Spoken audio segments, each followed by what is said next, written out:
In this video, we learn about infinite limits. So these are limits where the function goes to infinity or to minus infinity. For example, I look at the right-sided limit, x going to a from the right, f of x, and if this becomes arbitrarily large by taking x sufficiently close to a, then we call the limit to be infinity. Now I can go to plus infinity or to minus infinity for large negative numbers, and I can come from the right and from the left to this point. So I have basically four definitions. So similar, we can have a left-sided limit going to infinity, we can have a right-sided limit going to minus infinity, or a left-sided limit going to minus infinity. So all these cases are called infinite limits, and I will give you a few examples in a second. In all these cases, we still say that the limit does not exist. Although we have this wonderful symbol of infinity, we still say the limit does not exist. Here's one example, limit x to 0 of 1 divided by x squared. And here on the right, I show you the function, how it looks like. And there you can see if you approach 0 from the left or from the right, the function becomes unbounded. The function grows and grows and becomes infinity.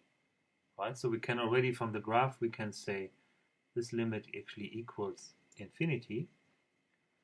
But I also like to introduce a new notation, which is called the Epsilon notation. Epsilon is used to indicate very, very small numbers.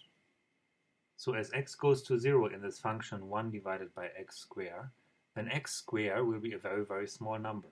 So we write something like 1 divided by epsilon to understand what's going on. And now as epsilon goes to 0, 1 over a very small number is very, very big. So as epsilon goes to 0, this becomes large and larger until it goes to infinity. So in our head, basically, we write 1 over epsilon. Let's look at another example. Here further down we have limit as x goes to 3 from the right of the function 2x divided by x minus 3. And then here on the bottom we have the limit from the left of 2x divided by x minus 3. You see the function here on the right, and the value of 3 is about here. Okay, and then you see that coming from the right the function goes to plus infinity, coming from the left it goes to minus infinity. So let's do this using our epsilon notation. In the first case, as we come from the right, as x approaches 3 from the right, the factor 2x becomes 2 times 3, which is just 6. The denominator is the interesting part, because as x goes to 3, x minus 3 goes to 0. But now we need to know the sign of this one. Is this positive or negative? As x approaches 3 from the right, it is bigger than 3. So x minus 3 is always positive. So here we write 6 divided by epsilon, and then as epsilon becomes small, this goes in fact to infinity. It is different in the other limit, that's why I do it separately. So here we have another 6, but then the denominator, now x is a little bit less than 3, meaning x minus 3 is actually negative. So here we get a minus epsilon, indicating that the whole limit actually goes to minus infinity.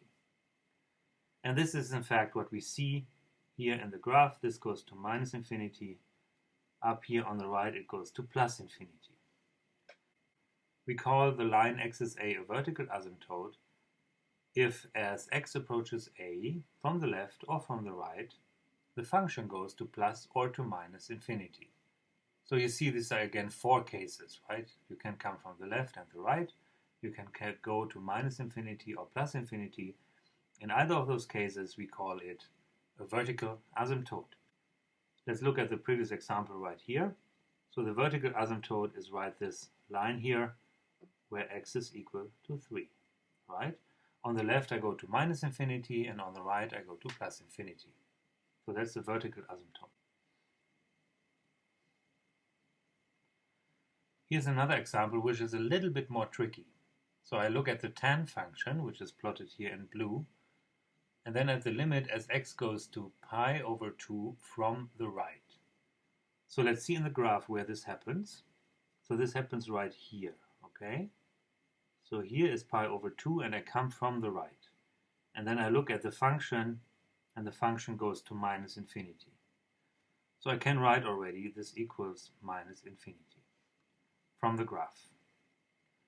But we can also do this mathematically. So let me do this down here. So the limit as x goes to pi over 2 from the right of tan x is of course the limit of sine x divided by cosine x. So what happens with sine and cosine as we approach pi over 2? The way I do this is I plot these two functions. So the sine function is this, and here is pi, and here is 2 pi. So at pi over 2, the sine converges to 1. So I use my epsilon notation. So the sine gives me something like a 1, and the cosine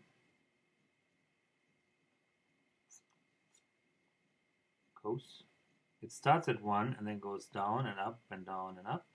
And so here is 2 pi, and here is pi. Now I'm at pi over 2 from the right, so I'm a little bit right of pi over 2, so the cosine is negative and close to 0. So this is kind of a minus epsilon case. So from this it follows that the limit is minus infinity. This confirms what we have seen earlier anyways. So let me summarize. So infinite limits we denote by plus or minus infinity, and it can happen from the right or from the left, and they can even be different, the right and the left-sided limits. And whenever they're plus or minus infinity, we call the value x is a, we call this a vertical asymptote. Oh, Tolo. Hey Tolo, what's up? You found a vertical asymptote? Yippee!